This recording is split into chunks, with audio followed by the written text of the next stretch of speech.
불량한지 한번 봅시다. 이거 핀란드예요. 통바예요. 뚫기만 하면 돼요. 이렇게. 콘크리트 칠 필요가 없어요. 이 안에 물이 지나갈 리가 없는 거예요. 이게 바로 1등급 안반입니다. 여기는 경주 방패장 사진이에요. 여기는 5등급이 절반 이상이에요. 토목공학 하시는 분 계신지 모르겠는데 교과서에 그렇게 돼 있다네요. 5등급은 삽으로 팔 수 있는 게 5등급이다.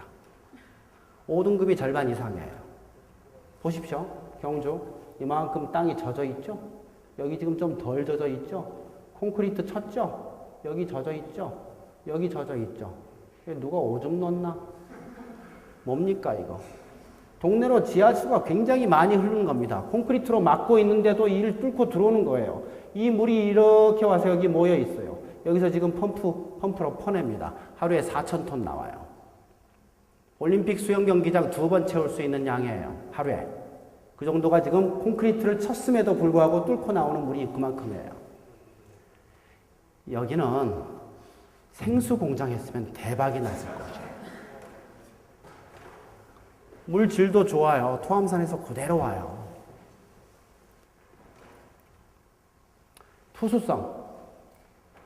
방사성 핵종이 노출될 경우 빠르게 확산될 가능성이 있어. 굉장히 복잡하게 얘기했죠. 또 봅시다. 관통 효과가 있어서 지하수 유속을 반영한다.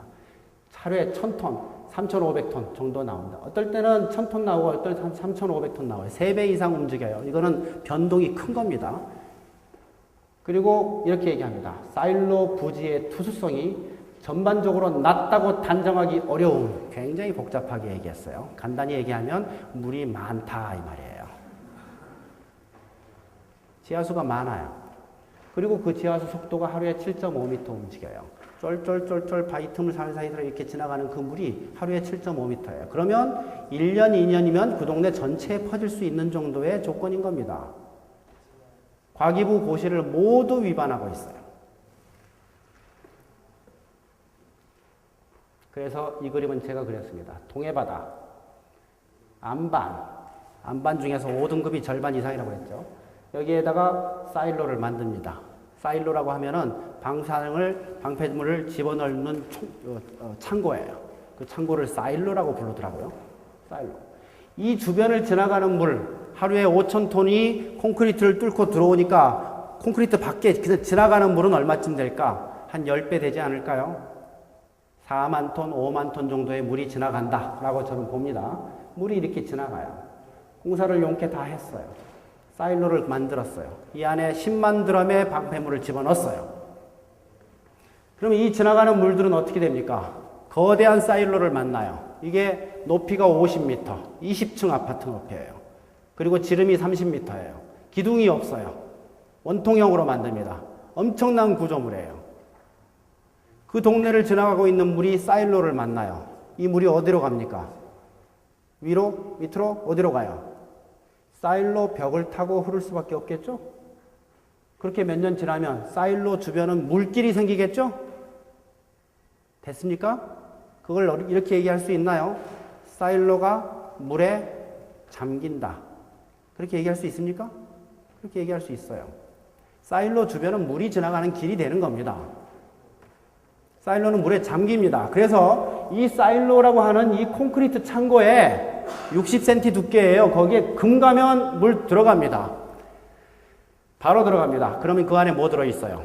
드럼통 들어있어요. 노랗게 생긴 드럼통. 우리 데모할 때 쓰는 노란 드럼통. 그 드럼통은 납땜이 되어 있지 않아요. 뚜껑만 닫혀 있어요. 쓰레기를 무슨 납땜까지. 뚜껑 닫혀 있어요. 동시에 그 안에 물 들어갑니다. 그럼 그 드럼통 안에는 뭐 들어있어요?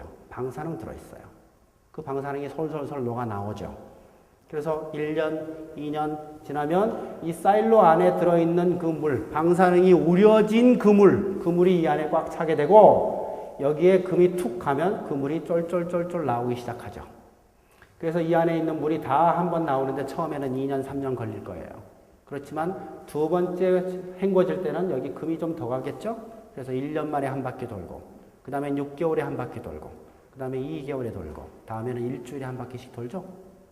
그래서 10년 내에 10번 헹궈집니다. 여러분 설거지 할 때 몇 번 헹구시나요? 10번 헹궈지면 다 나간다고 봐야 돼요. 그래서 저는 이렇게 예측합니다. 여기에 금이 가는 순간 언제인지 모르지만 여기에 금이 가면 그 이후로 10년 내에 이 안에 있는 방사능 물질이 모두 나온다. 보수공사 없나요? 없어요. 불가능해요. 보수공사 없어요. 바다로 접근할 수 없죠? 여기는 일로 접근하면 될 거 아니에요. 여기는 다 물에 잠겨 있어요. 여기에 금이 갔어요. 물 들어가요. 메꾸려면 어떻게 해야 돼요? 콘크리트를 입에 물고 헤엄쳐서 들어가서 공사해야 돼요. 불가능합니다. 계획도 없고. 그래서 한 번 노출되면 모두 노출됩니다. 그리고 여기에 금이 갈 확률은 100%죠. 시간이 문제일 뿐이죠. 콘크리트에 금이 어떻게 안 가요? 그래서 저는 이렇게 얘기합니다. 100% 확률로 경주 방패장에 있는 방사능은 모두 노출된다. 그리고 이거를 국가기관에 물어봤어요. 공문이라는 게 있더라고요. 그래서 국가기관에 물어봤어요. 킨스라고 있죠? 원자력 안전 기술원. 대전에 있어요. 한번 가봤더니 굉장히 좋은 연구소더라고요. 잔디가 쫙 깔려 있어요. 지나가는 사람들이 다 박사처럼 생겼어요. 공부 꽤나 하게 생겼어요. 다 박사예요, 사실. 그런 사람들이 수백 명씩 있어요. 거기 가서 제가 물어봤어요. 공문으로.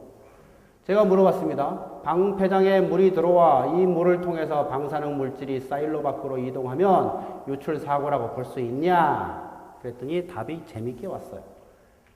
처분시설 운영 중에 발생하면 사고지만 처분시설 폐쇄 후 점진적인 지하수 침투 과정으로 발생하는 것은 사고가 아닙니다. 라고 답이었어요. 제가 직접 받은 공문입니다. 그거 그대로 베꼈어요. 혹시 사고가 아니라 할까봐 제가 이 문제를 뒤에다 붙여놨어요. 혹시 이게 사고가 아니라면 당신들이 생각하는 사고가 뭐냐? 했더니 운영상 실수 이런 것이 사고다라고 정의를 해놓고 이건 법조문 그대로 써놓은 겁니다. 그래놓고 폐쇄 후 지하수 유입과 방사능 유출은 자연적인 현상으로서 사고가 아닙니다. 이렇게 답이었어요. 이게 정부의 입장입니다.